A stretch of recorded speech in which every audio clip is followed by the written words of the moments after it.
12 বছরের কিশোরী দারিদ্র্যের মাঝেও চালিয়ে যাচ্ছিলেন পড়ালেখা, কিন্তু হঠাৎই ছেদ পড়ে তাতে।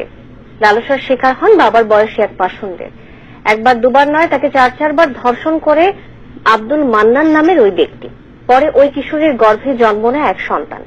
তদন্তে ধর্ষণের অভিযোগ প্রমাণিত হওয়ায় অভিযুক্তের বিরুদ্ধে জারি করা হয় গ্রেফতারি পরোয়ানা। কিন্তু এরপরে বরগুনায় ওই কিশোরীর পরিবারে নেমে এসেছে নির্যাতন। তুষার লস্কর ও ফাহিম হাসানের তোলা ছবিতে আশিকিন প্রিন্সের রিপোর্ট।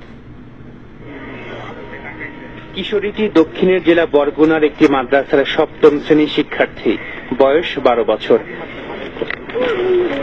মাদ্রাসায় আসা যাওয়ার পথে প্রায়ই তাকে হয়রানি করতেন যাত্রাখালী গ্রামের প্রভাবশালী আব্দুল মান্নান।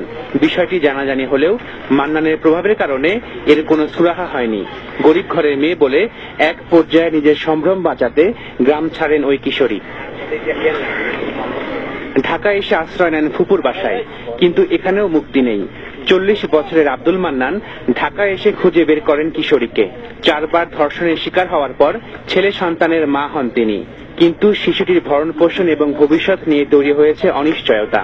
ধর্ষণ শেষে আমার বোনকে বলে, তুই যদি এই কথা কাউকে বলো তাহলে তোকে মেরে ফেলবো।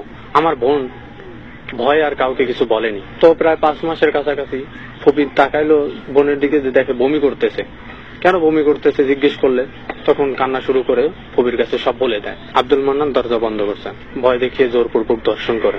ঘটনার বিষয়ে মামলা করতে যান ওই কিশোরী, কিন্তু দেরি হয়েছে অজুহাতে মামলা নেয়নি বাড্ডা থানা পুলিশ। পরে ধর্ষণের মারহাবা ডিজিটাল পুলিশ অভিযোগে গত 23 মার্চ নারী ও শিশু নির্যাতন দমন ট্রাইব্যুনাল 4-এ মামলা হয় আব্দুল মান্নানের বিরুদ্ধে। এরপর ওই কিশোরীর পরিবারের ওপর নেমে আসে নির্যাতন।